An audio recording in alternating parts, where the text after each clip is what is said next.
Bueno, pues vamos a iniciar. Nos da mucho gusto concluir en esta noche. Bueno, mañana tenemos las últimas dos conferencias, pero todas estas conferencias han tenido el propósito de orientarlos a ustedes, de abrirles un poco más el entendimiento, la conciencia, el discernimiento de lo que está pasando en el mundo. Porque si el mundo sigue como sigue y nosotros vamos en un barco y nos damos cuenta de los vientos que vienen, los huracanes que van a comenzar a soplar con una fuerza imprevisible, pues tu barco se va a hundir, ¿verdad? Pero cuando ya sabemos que viene la tormenta, subimos las velas, preparamos el timón, preparamos la tripulación y yo en mi casa vamos a servir al Señor. Entonces es el tiempo de la preparación, de buscar a la familia, buscar a Dios con todo el corazón y darnos cuenta que necesitamos hoy más que nunca vivir en la palabra de Dios. Quiero comenzar en esta noche explicando en primer lugar qué fue lo que pasó en la guerra entre Rusia y Ucrania. Abran sus Biblias en el capítulo 38 del libro de Ezequiel. En el capítulo 38 y 39 de Ezequiel hay una profecía que se considera la más detallada de todas las profecías de la Biblia respecto a las guerras de los últimos tiempos. Esta profecía es acerca de una invasión. Síganme con muchísimo cuidado.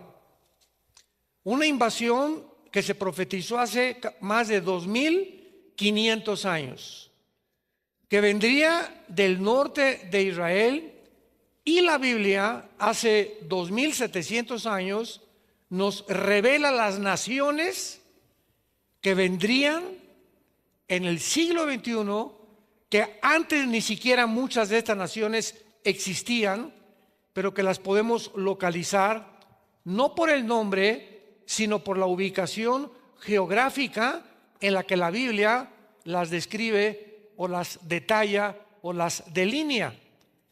Y esto es impresionante porque esta alianza de naciones que la Biblia profetizó son las naciones que han comenzado a conformarse en los últimos 5 años. En los últimos 5 años. Ahora, muy bien, esta profecía es la Tercera Guerra Mundial.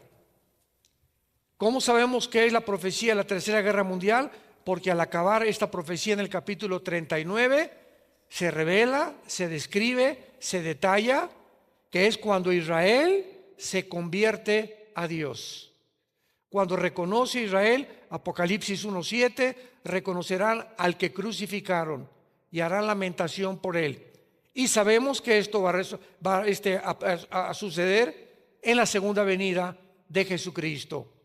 Israel no se va a convertir hasta la segunda venida de Jesucristo, que es donde termina esta guerra que se conoce también como el Armagedón en Apocalipsis capítulo 16, en Joel capítulo 3, en Zacarías capítulo 12 y Zacarías capítulo 14. No veo muchos apuntando, pero qué bueno que tienen buena memoria.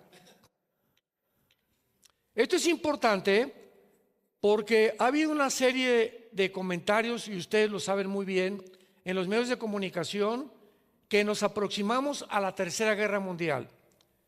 Ahora que sucedió la guerra de Ucrania y viene la Tercera Guerra Mundial. Ahora que Israel entró en el conflicto con el grupo terrorista Hamas y que ahorita está en el Líbano y la Siria que está a punto de estallar, estamos en la Tercera Guerra Mundial. Y ya Putin amenazó que va a usar las bombas nucleares. Muy bien. Para que entremos en contexto, en esta profecía se menciona a un hombre llamado Gog. Gog es el nombre de un personaje, de un líder, de un comandante, de un zar, de un jefe, de un dictador, pero no describe un nombre propio, sino el título de un personaje que es el líder de esta organización y de esta alianza, y que será ni más ni menos que el anticristo. ¿Cómo sabemos que Gog, el personaje que se menciona aquí como el líder de esta alianza, será el anticristo? Porque lo dice el versículo 17. Así ha dicho Jehová el Señor: ¿no eres tú, está hablando de Gog, aquel de quien hablé yo en tiempos pasados por mis siervos los profetas de Israel, los cuales profetizaron en aquellos tiempos que yo te había traer sobre de ellos? Hay otra versión y otra opinión u otra interpretación que se puso a Rusia colocándola como Gog. Sin embargo, esta profecía nos muestra claramente que ninguno de los profetas del Antiguo Testamento han profetizado una invasión de Rusia contra Israel. Número 2, Rusia no perteneció a una de las naciones del antiguo Imperio Romano. Y número 3, sabemos claramente que Rusia y Estados Unidos van a desaparecer.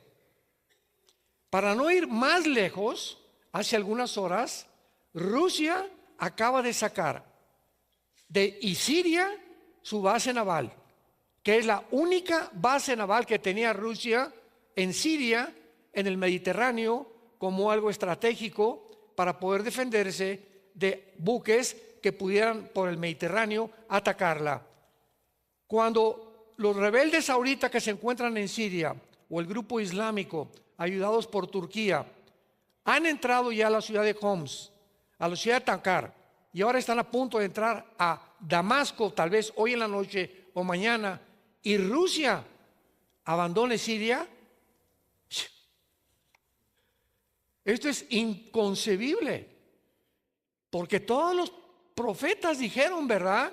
Y todos los escatólogos y los maestros de la Biblia decían, ¿verdad?, que Rusia iba a atacar a Israel y que Rusia era Gog.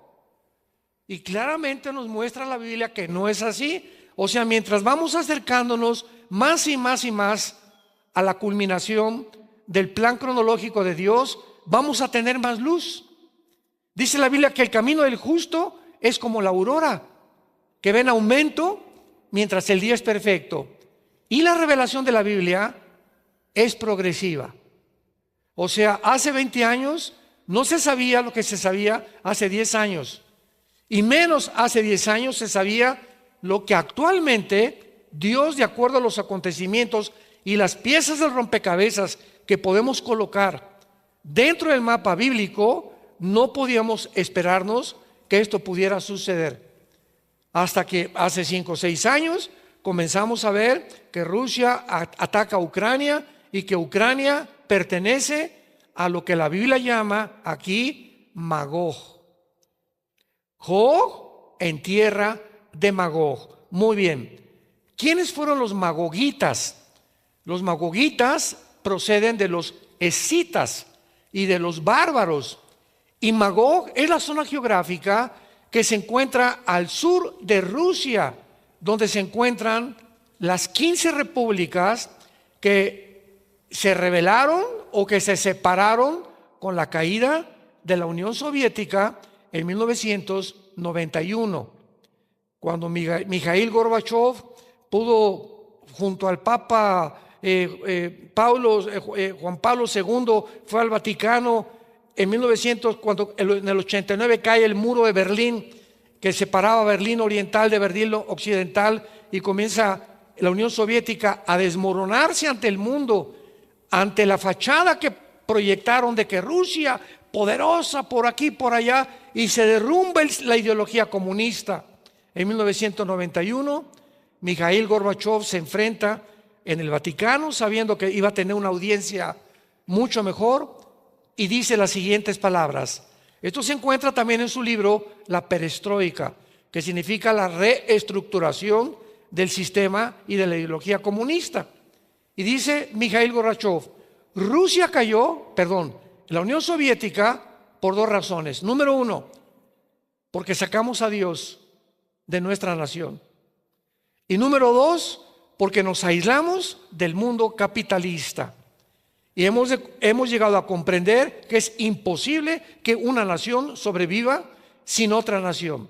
De ahí lo que viene, que se llama el globalismo, que ya es una vinculación de todas las naciones para formar un gobierno mundial, que ya es lo que se comienza a formar, como lo vamos a ver cuando las Naciones Unidas en 1945 por primera vez se unen para evitar una guerra nuclear. Ahora, muy bien, esta profecía que se menciona aquí a los magogitas, cuando Rusia invadió Ucrania, ¿qué fue lo que hizo que Putin tomara este paso? Porque lo satanizaron, Putin es un monstruo y está provocando la guerra, y era todo lo contrario, porque el culpable no fue Putin, el culpable fue el expresidente, bueno, todavía es presidente, Joe Biden. ¿Qué quiero decir con esto? Bueno, cuando termina la Segunda Guerra Mundial, se hace el Pacto de Varsovia en los 50 del siglo pasado, cuando se juntan las naciones para formar también la OTAN, la Organización de las Naciones del Atlántico del Norte, que ustedes saben, la OTAN es el ejército de Europa. Se juntaron para impedir que Rusia continuara aprovechándose de otras naciones, o que ya no continuara invadiendo más naciones de Europa. Entonces le pusieron una línea de demarcación a Rusia para que no siguiera avanzando.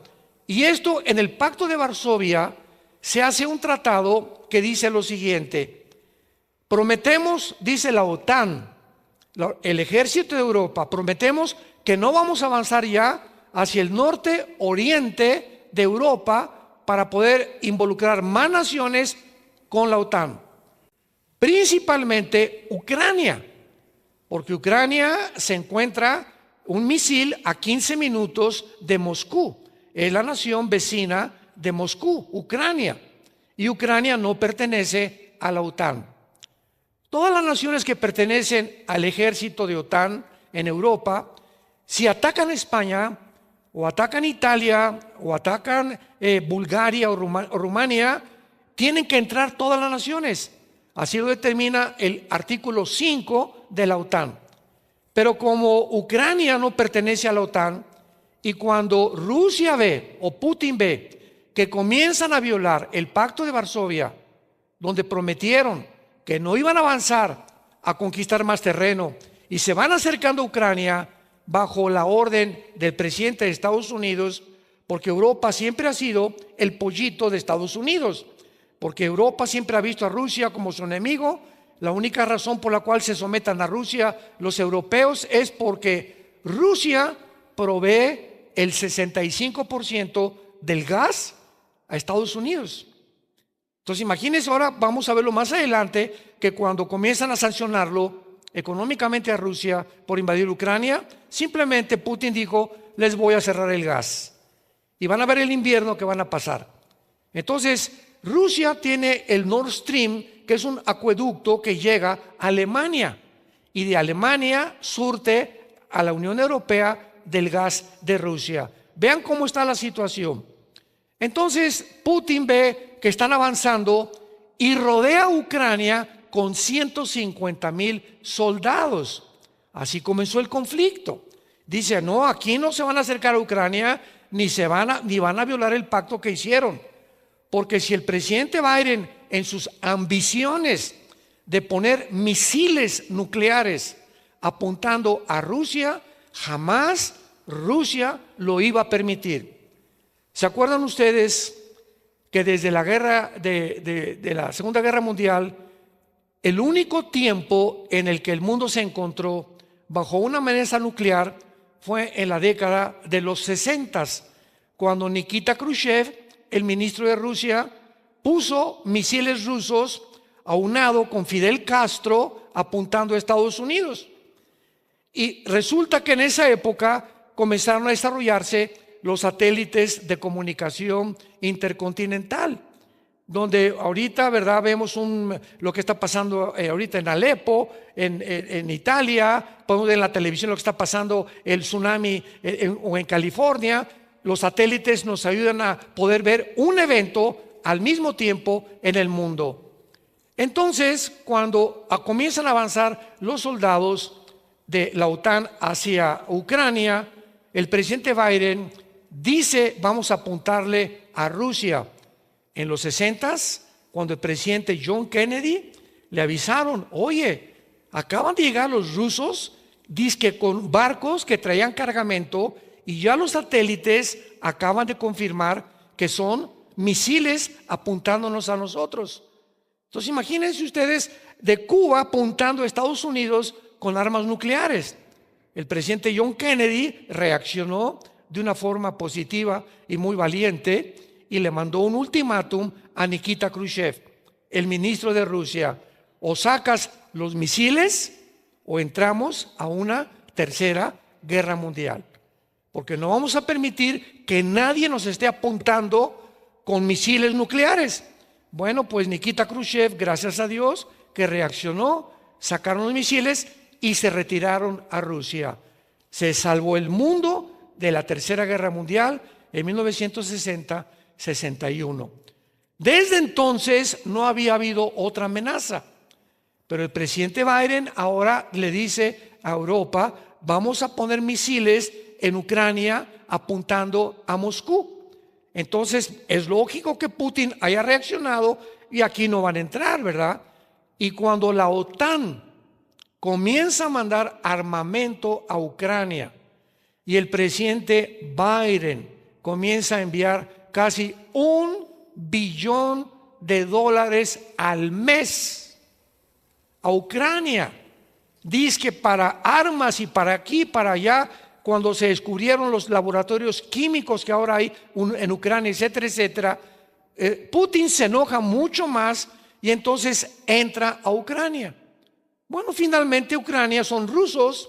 Ucrania siempre ha pertenecido a Rusia o antes a la Unión Soviética, y el 40% de los ucranianos aceptan estar sometidos a Rusia. Pero el presidente Biden le dice al presidente Zelensky, que por cierto Zelensky es judío: no te salgas de Rusia, de Ucrania. Vamos a mantener y vamos a seguir manteniendo armas, porque lo que yo quiero, dice Biden, lo que yo quiero es provocar que nos contesten, que Rusia, y podamos armar una guerra, porque este año se le acababa el gobierno a los demócratas. Y en Estados Unidos, cuando hay guerra y un presidente va a salir, el presidente se queda en el poder. Todos los intereses políticos y económicos se manejan de una forma, de un subterfugio completamente oscuro, una agenda completamente malévola, maligna, satánica.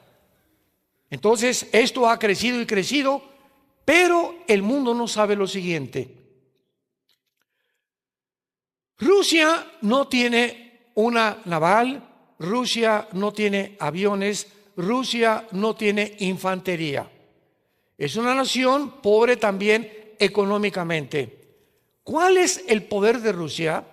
¿O cuál es la cuestión por la cual han respetado a Rusia, a Estados Unidos y la Europa? Porque a pesar de que no tiene el armamento que tiene Estados Unidos, ni las naves ni portaaviones que tiene Estados Unidos, ni la aviación que tiene Israel, ni la infantería que tiene Corea del Norte, le acaba de mandar Kim Jong de Corea del Norte más de 25,000 soldados, porque ya se les acabaron los soldados a Rusia en Ucrania.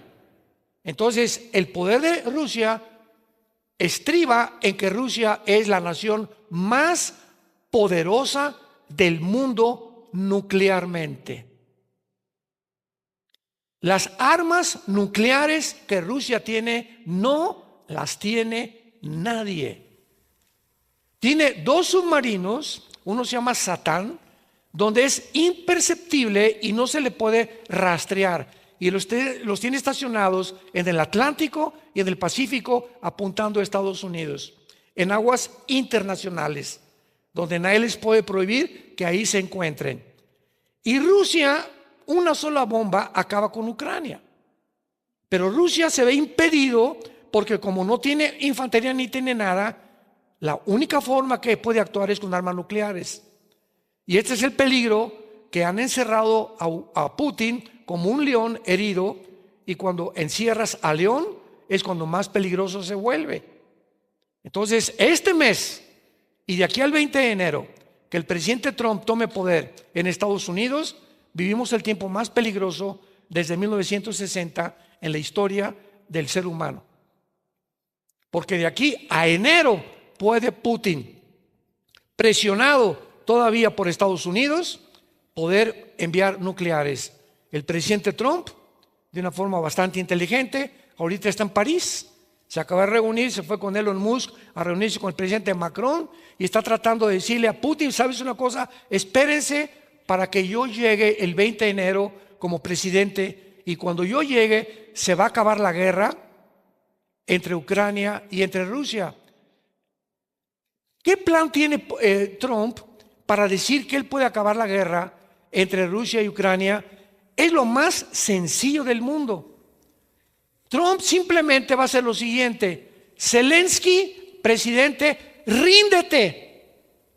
Te hubieras rendido hace 2 o 3 años. Has derramado sangre de tu propio pueblo. Ustedes no pueden pelear contra Goliat, es un monstruo Rusia, y ustedes lo saben. Ríndete, número 1. Número 2, Estados Unidos dejará de mandar ayuda, tanto de la OTAN como económicamente, a Ucrania, y Ucrania no le va a quedar más que: Putin, vamos a hacer la mano, nos sometemos a Rusia, se acabó la guerra.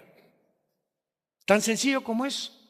Pero ¿por qué no se haga esta solución? Porque Estados Unidos, la invasión, la intención y la ambición del presidente Biden de quedarse en el poder es muy grande. Son personas psicópatas, personas enfermas. Alguien me decía: bueno, es que yo no creo que Rusia, alguien sea tan loco como para mandar un misil a Estados Unidos, y que Estados Unidos mande un misil a Rusia y que se puedan los dos matar unos con los otros. ¿Sabes una cosa? No lo crees, pero en el mundo en que estamos en un mundo de locos. Y en el mundo que estamos, todo es posible. A la psicopatía que los dictadores y los dirigentes del mundo han llegado. Ahora vemos nosotros claramente en este capítulo 39 de Ezequiel que se profetiza de una forma detallada el tiempo en que va esta alianza de naciones a invadir Israel. Vean ustedes que se menciona en primer lugar en el versículo 5, Persia. ¿Quién es Persia en el mundo moderno? Muy bien, en 1935 Persia se cambió el nombre a Irán, a la República de Irán. En 1979 volvió a cambiar el nombre a la República Islámica de Irán, cuando Irán es apoderado, controlado religiosamente por los ayatolas. Hace poco acaba de morir el ayatolá Khomeini, ya nombraron a su hijo el otro ayatolá. Entonces Irán es una nación donde, de una forma paradójica, es la nación donde el cristianismo tiene su mayor crecimiento. Increíble. China e Irán son las dos naciones donde más grande está el crecimiento en el mundo entero. O sea, el 50% de los iraníes están en contra de su gobierno. Y ahora que comenzaron los israelitas a bombardear las plantas nucleares de Irán, el pueblo estaba feliz. Mueran, quítenlo. Ahorita en Siria están derribando las estatuas de Bashar al-Assad. El pueblo feliz de que hayan quitado a su dictador.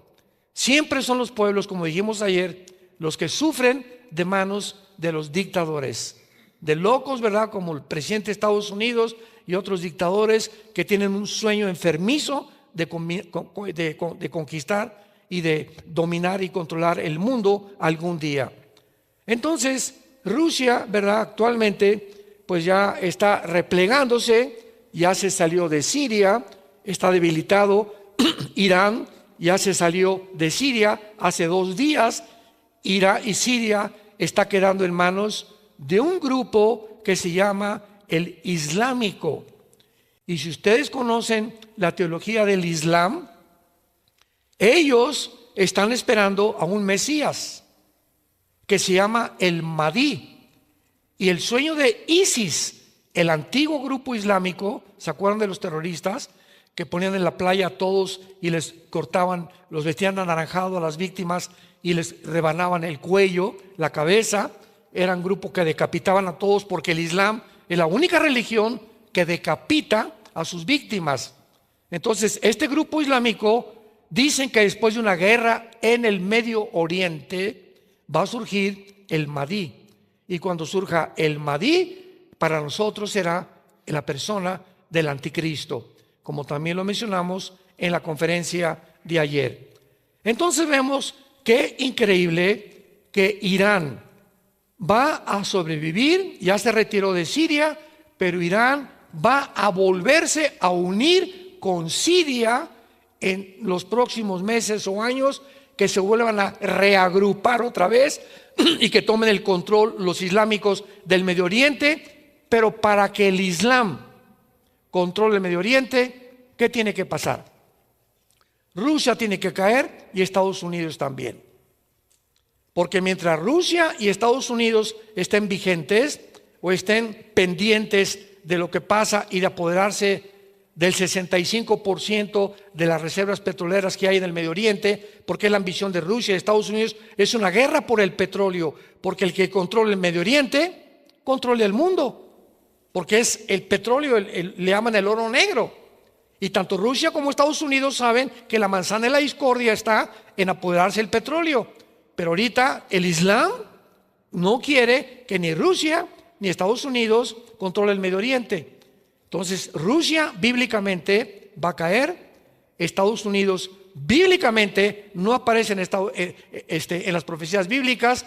Y entonces, ¿qué va a suceder? Vean el escenario: Rusia cae próximamente, Estados Unidos cae próximamente, Europa se queda solita como el patito feo. Cuac, cuac, cuac, cuac. ¿Y ahora qué hacemos? Estados Unidos era nuestro paraguas, Rusia ni tampoco, ya no podemos depender ya ni del gas. Entonces Europa va a gritar al Medio Oriente: ayuda, por favor, help, porque sin el gas y el petróleo Europa se hunde, y el petróleo se encuentra en el Medio Oriente. Y la Biblia profetizó hace 2600 años que habría una confederación, que se unirían 5 naciones de Europa y 5 naciones del Medio Oriente. Daniel 7, 24 al 25, Daniel 8, del 8 al 15, Miqueas capítulo 5, el 2 al 3, y 5 naciones del Medio Oriente, y sí van a conformar una confederación del Mediterráneo que se va a llamar el G10. Cuando oigamos que se unen 10 naciones, 5 de Europa y 5 del Mediterráneo, donde Europa pide ayuda al Medio Oriente, y se mezclen de una de esas 10 naciones, Daniel capítulo 7, surge el anticristo, que se le llama el cuerno pequeño.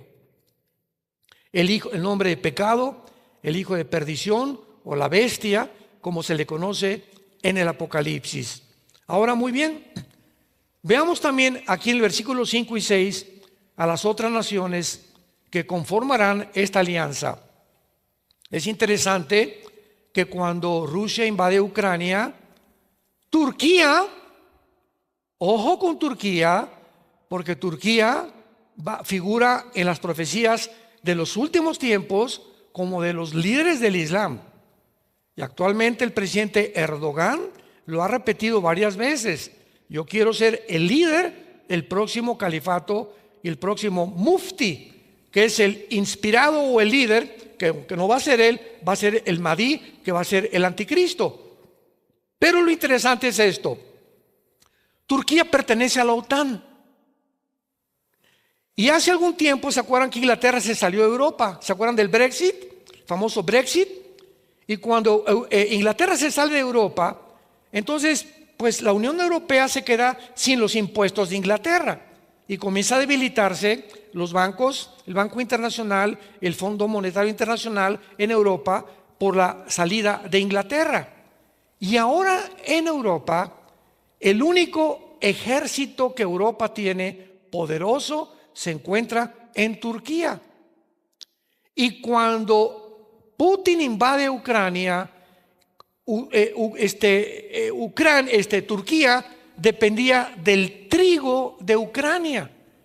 Y cuando ve Erdogan, el presidente, que Ucrania ya comienza a ser invadida y ya las exportaciones ya no pueden salir ni las importaciones, le grita a Putin: Putin, aquí estoy, papi. Y le dice Putin: véngase mi nene, véngase para aquí, aquí yo me lo cuido. Siempre Putin estaba esperando que Turquía se le acerque a él, porque es uno de los líderes islámicos más poderosos. Y esta ocasión se acerca y se retratan hace 1 año y medio el presidente de China, Xi Jinping, el presidente de Corea del Norte, Kim Jong, el ayatollah Khomeini y Erdogan, los 4 alegres compadres, que son la alianza perfecta que profetizó la Biblia. Y entonces dice todos: oye, pero ¿cómo es posible si Erdogan pertenece a Turquía? ¿Cómo se va a unir a la alianza contra Israel? Cuando Europa está todavía apoyando a Israel junto con Estados Unidos. Pero ahora vamos a ver que Turquía, al llegar ahorita a Siria y al haber salido Rusia, acaba de ayer Erdogan de decirle a Putin: ayer, compadre, fue un matrimonio tóxico entre tú y yo. Me proveíste del grano que yo necesitaba, del petróleo pero ya no te necesito. Y entonces, ¿qué va a hacer? Turquía se va a salir de la OTAN y se queda como uno de los líderes del Medio Oriente. Los cielos y la tierra pasarán, pero mis palabras permanecerán. Las respuestas que no encuentras en la televisión, en los politólogos, en los comentaristas, y esto y el otro, dice: ¿y ahora qué vamos a ver? ¿Y qué va a pasar en Siria? ¿Y qué va a pasar con Irán? ¿Y qué va a pasar con Rusia? Aquí está. Aquí está en el libro de los libros, en la palabra de Dios. Haríamos bien en estar atentos a la palabra profética más segura, 2 de Pedro capítulo 1. Hasta que el lucero amanezca y la oscuridad desaparezca con la venida de Jesucristo. Pero tenemos aquí el mapa que nos muestra claramente que Dios está al control de tu vida, de tu matrimonio, de tu trabajo, de mi vida y de mi familia. Si nosotros le obedecemos y seguimos las pisadas de su Hijo Jesucristo, porque es el tiempo de seguir a Jesucristo como nunca jamás. Vayamos ahora rápidamente a Apocalipsis capítulo 17 y veamos la conformación final de este globalismo, porque una de las cosas más impresionantes de la Biblia, esto le funde los fusibles a cualquier ateo, a cualquier agnóstico, a cualquier escéptico. Yo recuerdo cuando había un astrónomo que murió a finales del siglo XX llamado Carlos Sagan, ateo. Y cuando murió Carlos Sagan, le preguntaron: oye, Carlos, ¿y por qué tú nunca creíste en Dios? ¿Saben lo que contestó Carlos Sagan antes de morir? Pobrecito. Es que nunca tuve evidencias suficientes de que Dios existía. Jesús, María y José y el burrito que los acompaña. En 1954, cuando se descubre la molécula del ADN por el doctor Crick y el doctor Watson, que es el ácido desoxirribonucleico, y se demuestra que hay en los billones de células del cuerpo humano hay información inteligente. Hay un código, un chip en cada célula del cuerpo humano.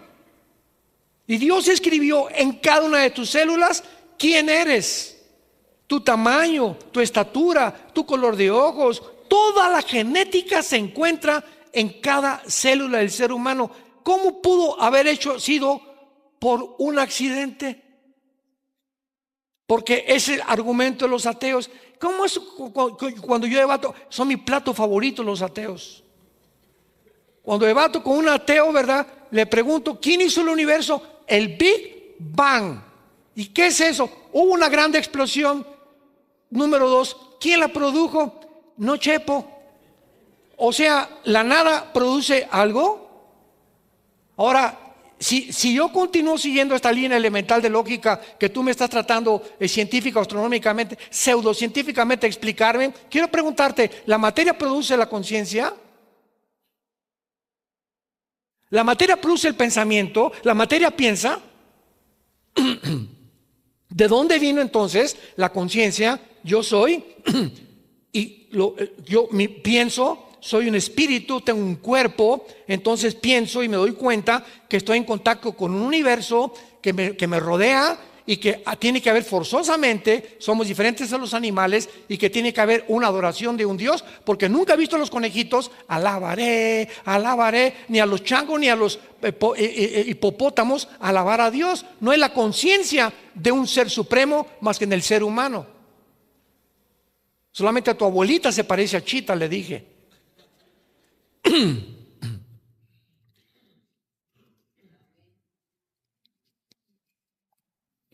Entonces, en el capítulo 17 de Apocalipsis encontramos lo siguiente: la descripción del juicio del último sistema religioso que se va a formar con el anticristo.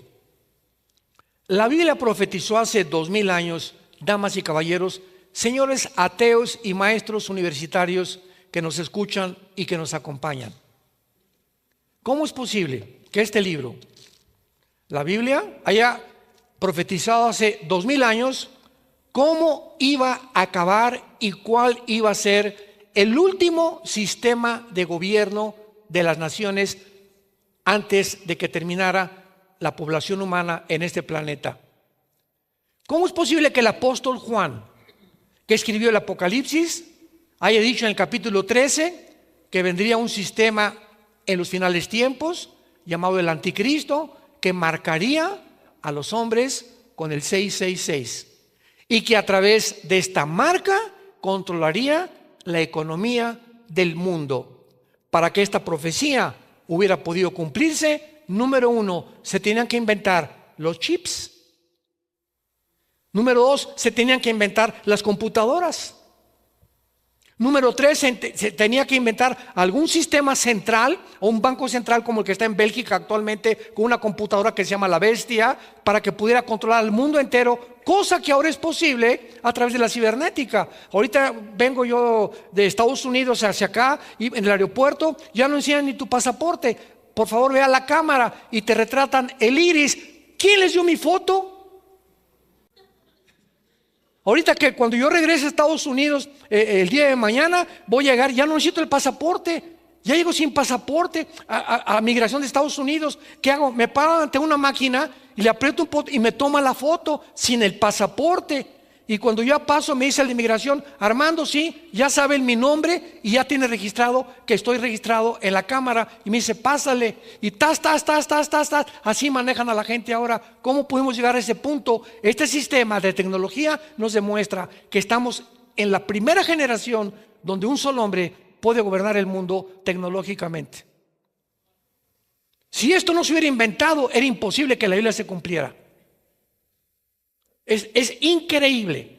Vean, antes de ir a Apocalipsis 17, vean Apocalipsis 11. Otro ejemplo rápido y muy breve. Apocalipsis 11, versículo 7. Vean nada más esto, con qué detalles la Biblia se adelantó al futuro y a la historia humana. Dice Apocalipsis 11, 7: cuando hayan acabado tu testimonio, la bestia que sube del abismo hará guerra contra ellos, los vencerá y los matará. Y sus cadáveres estarán en la plaza de la grande ciudad, que en sentido espiritual se llama Sodoma y Egipto, donde también nuestro Señor fue crucificado. Ojo con el versículo 9. Y los de los pueblos, esto fue escrito hace 2000 años. Y los de los pueblos, tribus, lenguas y naciones, ¿qué dice? Circula esta palabra en tu Biblia: verán sus cadáveres por 3 días y medio y no permitirán que sean sepultados. ¿Cómo es posible que la Biblia hace 2000 años haya profetizado que llegaría un tiempo en la historia donde el mundo entero podría ver el mismo evento al mismo tiempo si no se hubieran inventado en los 70s del siglo pasado los satélites de comunicación internacional. ¿Cómo te quedó el ojo, amigo ateo? Esto no lo vas a encontrar ni con Nostradamus, ni con tus chamanes, ni con tus brujos, ni con Walter Mercado tampoco. Dice Carlos Sagan, no encontré evidencias porque no quisiste encontrarlas. No hay más ciego que el que no quiere ver la luz. Hay personas que tú les enseñas la luz y te dicen, esto es blanco, no es negro. Este es hombre, no es hombre, es mujer. Esta es mujer, no es cierto, es hombre. ¿Y yo qué soy? No sé. Y ahora en Estados Unidos, ¿saben lo que está sucediendo? Y en Canadá, soy un perro. Y ahora comienzan a caminar como perros y les amarran una correa y pasan el tráfico y dicen soy perro, y cuando tú llegas a registrarte en algún lugar, te tienes que registrar como perro, porque no puedes contradecir a la persona que ese es el sentimiento que él tiene de que es perro y que no es humano. Es una locura el mundo en que estamos ahorita. Increíble. Lo estamos viviendo, damas y caballeros, santos de Dios. Y en Apocalipsis 17, para terminar, vemos nosotros la profecía de este sistema religioso, donde se percibe, versículo, vamos a leerlo rápido. Vino entonces uno de los 7 ángeles que tenía las 7 copas, habló conmigo diciéndome, ven, te mostraré la sentencia contra la gran ramera, la que está sentada sobre muchas aguas, con la cual han fornicado los reyes de la tierra, y los moradores de la tierra se han embriagado con el vino de su fornicación. Y me llevó en el espíritu al desierto y vi una mujer sentada sobre una bestia escarlata, llena de nombres de blasfemia, con 7 cabezas y 10 cuernos. La mujer estaba vestida de púrpura escarlata, adornada de oro, preciosa, perlas, tenía un cáliz de oro lleno de abominaciones y de la inmundicia de su fornicación. Y en su frente escrito un misterio: Babilonia la grande, la madre de las rameras y de las abominaciones de la tierra. No es posible que la Biblia use el adjetivo de ramera a un grupo religioso, llámese secta o como le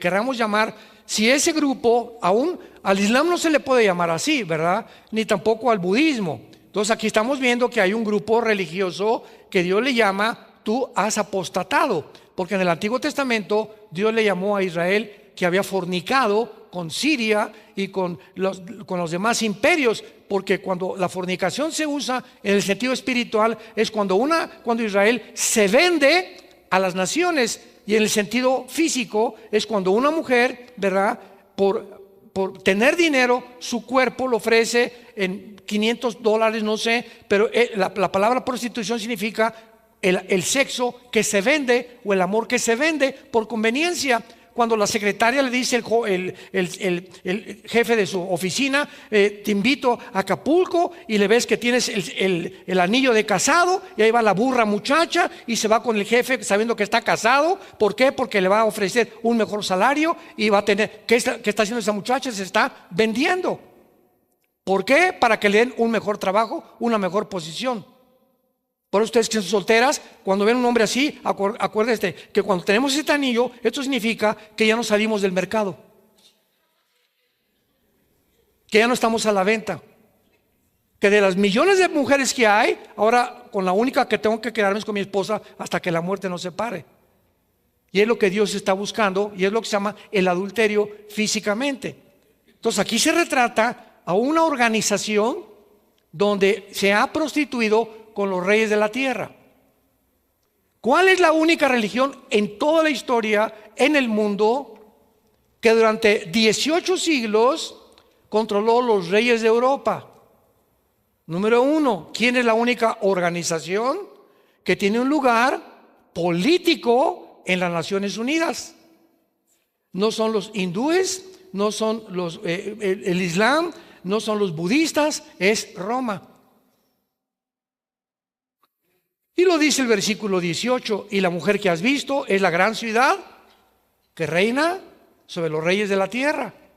¿Quién reinaba en el tiempo que Juan escribió el Apocalipsis? Roma. Entonces nos damos cuenta, ¿verdad?, de qué forma el Vaticano se vende completamente y comienza a predicar, ¿qué cosa?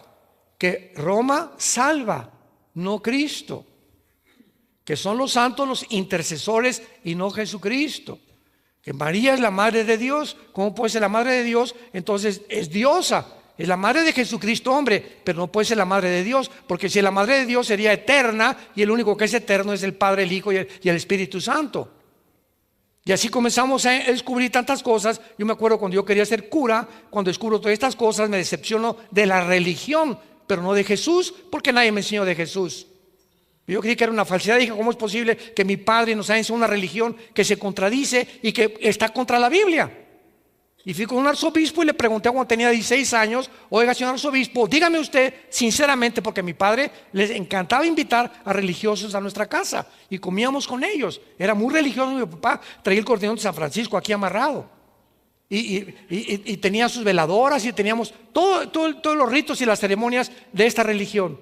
Y el arzobispo le pregunté, ¿a quién le hago caso? Dígame usted, enfrente de mis padres, ¿a la Biblia o lo que dice la Biblia o lo que dicen ustedes? Me dijo, hazle caso a la Biblia.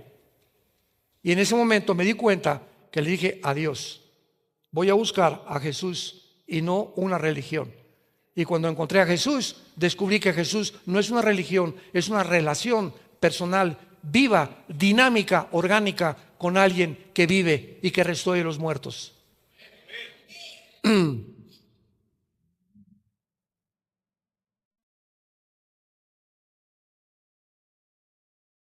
¿Qué quiero decir? Tú puedes ser católico e irte al infierno. Puedes ser católico e irte al infierno. Puedes ser evangélico e irte al infierno. Puedes ser mormón e irte al infierno. No es la religión la que nos salva, es la sangre de Jesucristo. Cuando comprendemos esto, comprendemos que es el cristianismo. El cristianismo no es una religión. Una religión es el comunismo. Una religión es el budismo. ¿Cómo? El budismo es ateo y está considerado entre las religiones. ¿Se dan cuenta la ignorancia que hay? Llegan a preguntarme, oiga usted, ¿qué religión tiene? Ninguna. ¿Cómo no? Yo no tengo ninguna religión, soy cristiano. ¿Y qué es una religión? El cristianismo no es una religión, es una relación personal, diaria con Jesucristo que vive. Le dije, no, ¿usted me puede definir el término religión? Muy bien, la palabra re significa en el latín volver a ligar. Y ligar, o sea, una persona religiosa es una persona que está tratando de regresar otra vez o ligarse con la fuente de energía que es Dios a través de obras, de religión, de ceremonias, de ritos, de bautismos, de comuniones, hincándose por las rodillas, adorando a los santos, etcétera, etcétera. Cuando la Biblia nos dice, sin derramamiento de sangre no hay perdón de pecados. El día que conozcas la verdad te hará libre. Juan 8, 31 y 32. Cuando venimos a la Biblia se nos caen las vendas y nos damos cuenta que tantas mentiras el mundo nos ha dicho.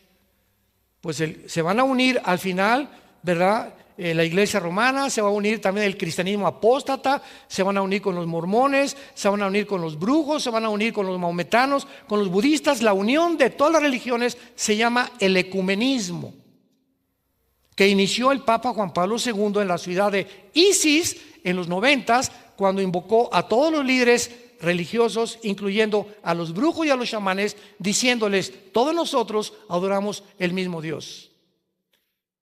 ¿Cómo es posible? Los hindúes tienen 300,000 dioses por el amor de Dios.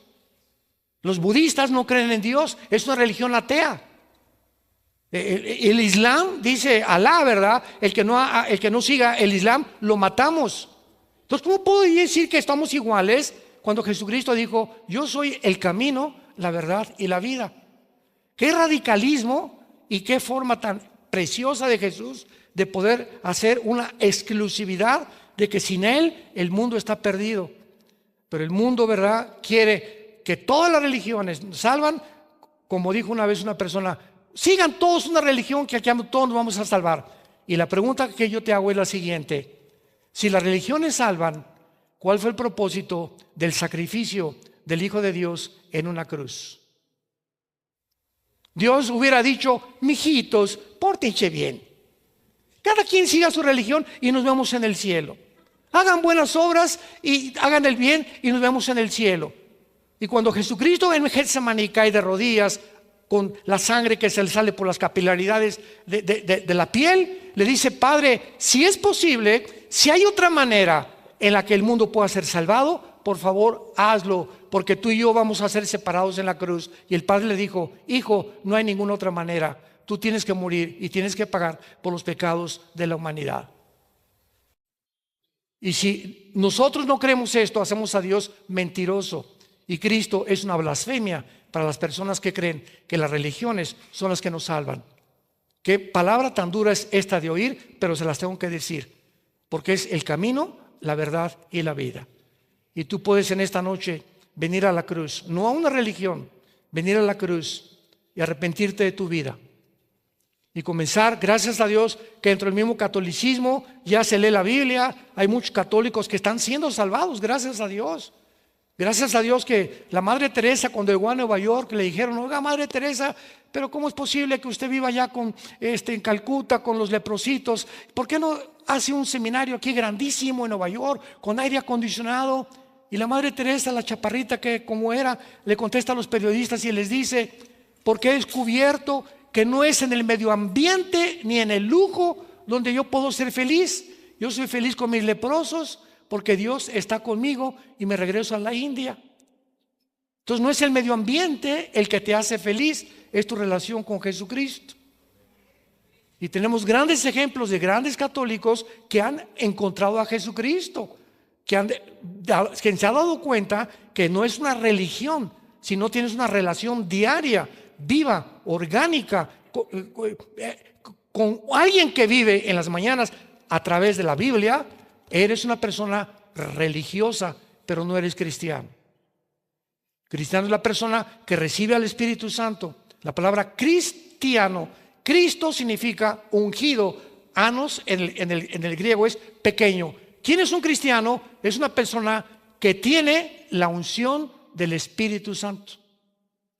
No el que va a una iglesia, no es el que es católico, no es el que es evangélico, no es el que viene a esta iglesia, porque esto no es la iglesia somos nosotros.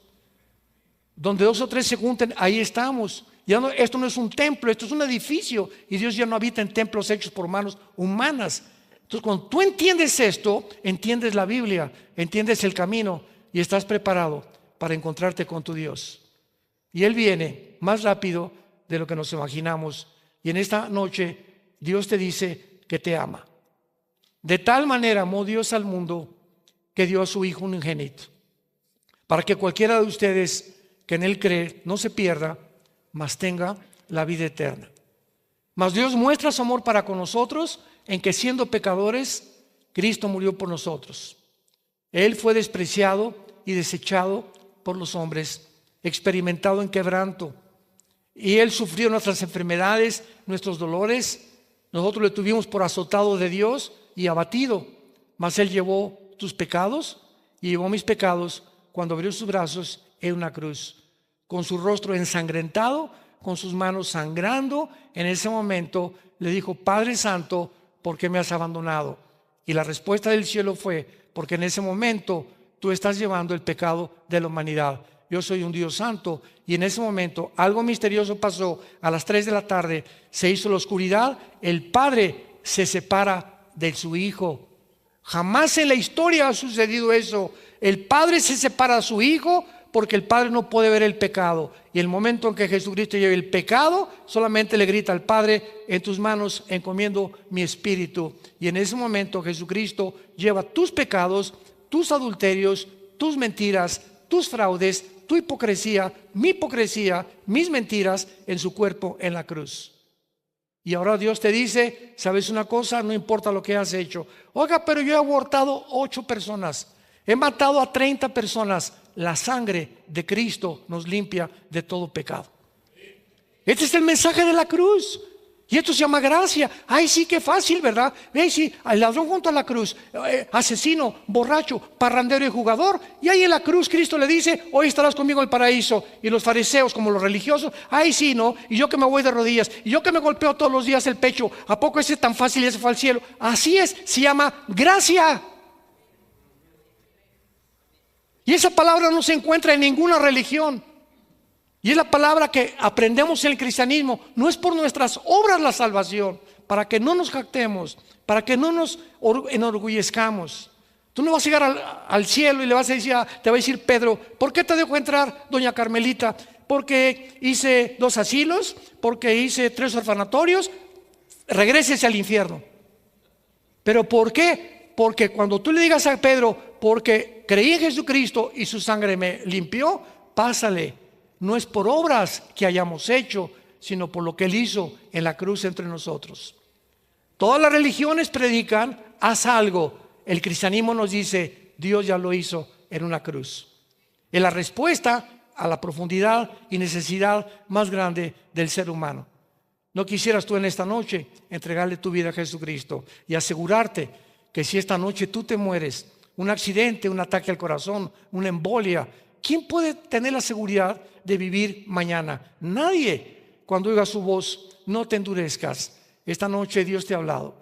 Quiere que tú te acerques a Él, que te arrepientas de tu vida y que comiences a caminar desde esta noche a llegar a tu casa con la persona de Jesucristo en tu corazón. Incline su cabeza, y las personas que en esta noche quieran hacer esta oración, simplemente dile estas palabras de lo profundo de tu alma. Señor mío y Dios mío, creo que en esa cruz tu santo Hijo Jesucristo pagó al derramar su sangre preciosa por mis pecados. Creo que a los 3 días lo levantaste entre los muertos. Te pido que me perdones mi vida. Me arrepiento del camino en el cual me encuentro. Quiero regresarme a ti, a la cruz, donde tu Hijo abrió los brazos para decirnos, los amo y te quiero perdonar.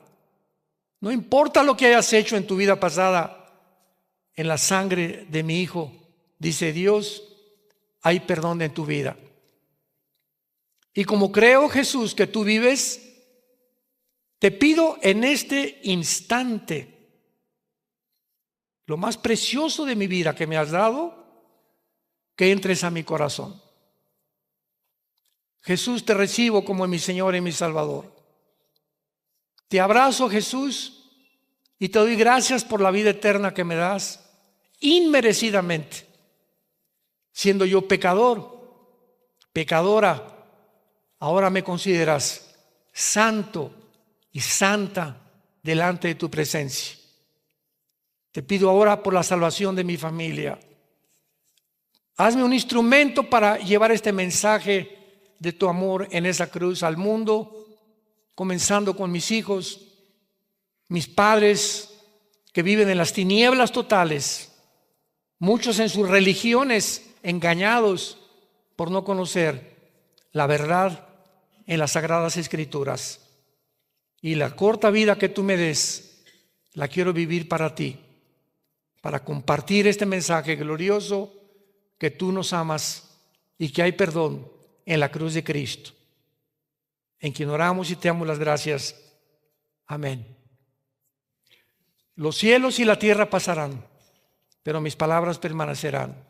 Estas palabras son fieles y son verdaderas. Son las palabras de Dios. Y todos ustedes en esta noche que han hecho esta oración por primera vez, quiero decirles algo. Las iglesias, tanto católicas como evangélicas o protestantes o como les llamen, están llenas de personas no arrepentidas. Las iglesias están llenas de personas que porque creen que por ir el domingo a una iglesia tiene la salvación. a la luz de la Biblia, estás muy equivocado.